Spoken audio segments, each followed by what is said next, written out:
Indian two കണ്ടപ്പോഴേ അദ്ദേഹത്തിൻ്റെ അധപ്പതനം ഏകദേശം മനസ്സിലായതാണ്. ഇതുകൂടെ കണ്ടതോടുകൂടി ഒന്നേ പറയാനുള്ളൂ, ഇനി രാജമൗലിയുമായിട്ട് ഉറക്കിൽ പോലും ആരെങ്കിലും ശങ്കറിനെ കമ്പയർ ചെയ്തിട്ടുണ്ടെങ്കിൽ പത്തല് വെട്ടിയടിക്കും കട്ടായം. കാരണം ഈ സിനിമ കണ്ടു കഴിഞ്ഞാൽ ഒരു ലെജൻഡിൻ്റെ സമ്പൂർണ്ണ അധപ്പതനം. പക്ഷേ സാധനം മലങ്കൾട്ട്, നല്ല എ ക്ലാസ് മലങ്കൾട്ടിൻ്റെ ഏറും കളിയാണ്. അതുകൊണ്ട് തന്നെ പേഴ്സണലി ഈ സിനിമ കംപ്ലീറ്റ്ലി എൻജോയ് ചെയ്തിട്ടാണ് ഞാൻ കണ്ടുള്ളത്. കാരണം അറിയാലോ, മലങ്കൾട്ടാണെന്ന് ആദ്യത്തെ സീൻ കഴിഞ്ഞ് രണ്ടാമത്തെ RCയുടെ രാംചരൻ്റെ ഇൻട്രോയുടെ കൂടി തന്നെ എനിക്ക് കൺഫേമായി.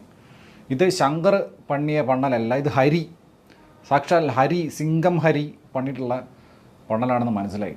അതോടുകൂടി ഈ സിനിമ മലങ്കൾട്ടായിട്ട് നല്ല വൃത്തിക്ക് ആസ്വദിച്ചിട്ടുണ്ട്. പക്ഷേ ഇത് കണ്ട് തീർക്കുക എന്ന് പറഞ്ഞു കഴിഞ്ഞാൽ